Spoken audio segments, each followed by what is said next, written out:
Hello, what's up mga ka-lifestyle? Kamusta na po kayo? Especially dun sa mga medyo hindi maganda yung gising, tulog, stress na talaga sa problema dahil sa online leading application, stress sa kakaisip dahil may paparating na due. Kamusta na po kayo? I hope unti-unti na po kayo nakaka-move on, nakaka-recover.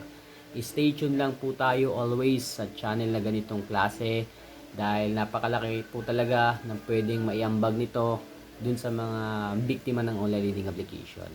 So gaya nyo, na-experience ko din yung ganyang mga senaryo, mga problema dahil syempre nangungutang din tayo dati.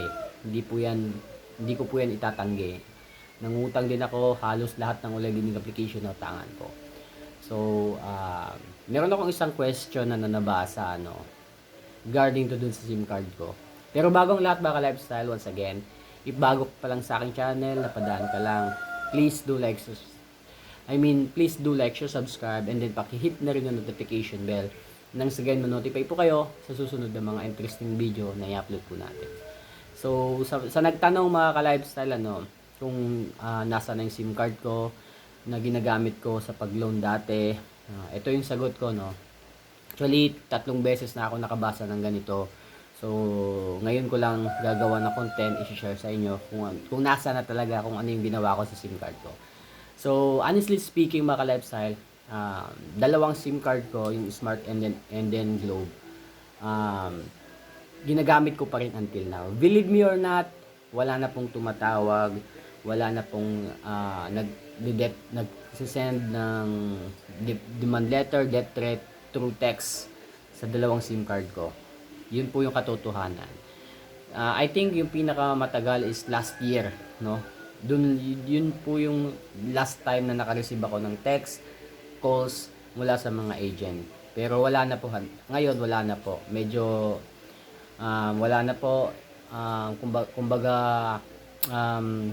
wala na talaga totally. Wala nang nagte-text, wala nang nag-o-offer. So, last time basta minsan merong nag-o-offer pero hanggang offer na lang, wala na talagang naniningil, no? So, maniwala kayo sa hindi, meron ako mga online leading application na inabandon talaga, no? Totally hindi ko na talaga binayaran. So, ang ginawa ko kasi dati, bakit ngayon wala nang nagte-text, wala nang nagko-call, is nag-download po talaga ako ng apps na nagba-block ng mga unknown numbers, no? Pera na lang kung yung mga yung mga kilala mo is naka-phone book talaga, no? Yun talaga yung makakatawag sa'yo. Pero yung mga unknown numbers talaga, hindi po yan sila makakatawag or text sa inyo. So yun yung ginawa ko, no? Unang-una, no? Nag-download ako ng apps na nagbe-block ng mga unknown numbers, no? And then pangalawa, yung ginawa ko, nag-off SIM ako. Nag-off SIM ako ng SIM cards ko. Minsan lang, no? Pero during pag nagtatrabaho ako, ino-on ko naman. And then yung last na ginawa ko, pangatlo, is yung Facebook ko is iniba ko yung settings, no? Kumbaga naka-private or unlock, naka-profile lock. So yun lang yung yun lang talaga yung mga ginawa ko dati. So here I am now mga ka-lifestyle, naka-move on na po ako, naka-recover na ako. Why not subukan nyo yung ginawa ko dahil sobrang effective po talaga. Pero alam ko yung iba talaga, hindi naman talaga intention na hindi bayaran yung kanilang mga online leading application, ano. Nagkakataon lang talaga na meron talagang time na hindi inaasahan na nagkakaproblema tayo ng pambayad, ano. So hindi naman talaga natin sinasadya. So, ang gawin natin, talaga namang hindi ka naman talaga tatantanan ng mga agent sa tawag at calls. Yung ginawa ko, mag-download na lang po kayo ng apps ng unknown numbers, no? Pero pwede nyo namang balikan yan. Again, ito yung lagi ko sinasabi sa inyo na hindi ako magsasawang ulit-ulitin to. Kung wala kayong pambayad baka lifestyle, skip muna. Pwede nyo balikan yung apps na yan pag meron na kayo pambayad.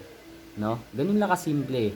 Wag niyo masyadong stressin yung sarili niyo. Ngayon, kung wala talaga kayong pambayad and then sobra ng stress ang binibigay ng mga agent sa inyo, nakaka-receive na kayo ng kung ano-anong hindi magagandang salita, wag niyo nang bayaran. Ganun lang kasimple, no? Walang mangyayari masama sa inyo, hindi kayo makukulong, hindi kayo papatawag ng barangay, hindi kayo pupuntahan ng NBI sa inyo or agent. No, walang ganun. Walang mangyayaring masama sa inyo if hindi kayo nakapagbayad. Pero hindi ko kinukonsente lahat ng mga may utang sa online leading application na wag nang bayaran. Kumbaga takbuhan yung kanilang responsibilidad. Yan ay para lang dun sa mga na-stress na talaga, naka-receive ng hindi magagandang salita, no?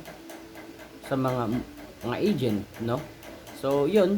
Again, para hindi kayo ma-stress or ma-depress at kung ano-ano mga negative ang maisip nyo about sa sarili nyo, mag-off SIM kayo, no? Or mag-download kayo ng apps na nag-block ng mga unknown numbers. Huwag kayong matakot if hindi kayo makontak.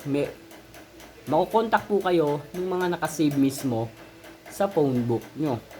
Yun lang po yung makakakontak sa inyo. Pero yung mga unknown, different number, is hindi kayo matatawagan nun. Huwag kayong mag-alala, no? Masyado. If may problema kayo sa online leading application. Kasi the moment na problemahin nyo talaga yan, maka-stress po talaga kayo. No, yung iba po nagkakaroon na ng anxiety, tatakot ng lumabas kasi merong mga nagbabanta sa kanilang seguridad, like for example, ipapapatay. So meron ganun, no? Pero hindi po yan totoo. Hanggang pagbabanta lang po talaga yan. Whether you like it or not, hanggang dyan lang yan. No? So, yun lang mga ka-lifestyle, share ko lang sa inyo. And then, yung shinare sa akin nung nakausap kong yung nag-approach sa akin during sa run namin dito sa Surigao City, no? Shinare niya sa akin yung mga online leading application na nautangan niya na totally hindi niya na binayaran, no? Nag-switch SIM card talaga siya, no? Since nasa Mindanao siya, sabi ko, since nasa Mindanao ka, walang pwedeng bumisita sa iyo, no? Nasa Mindanao, walang pwedeng bumisitang mga online lending application agent sa inyo. Believe me or not. So, wala kayong dapat ikatakot. So, nagtanong kasi siya, naka-receive kasi siya ng text na pupuntahan daw siya sa kanyang workplace. So, again, gawain na po yan ng mga online lending application agent. Gawain na po nila yan. Huwag po kayong matakot, especially kung taga Mindanao kayo at Visayas. Malabo pa sa kanal na mupunta sila dito, gumastos ng malaki, no, para sa kakarampot mong utang. Kulang pa yung ibabayad mong pera sa gagastusin nila papunta dito sa Mindanao and then Visayas. So yun lang mga ka-lifestyle, share ko lang sa inyo.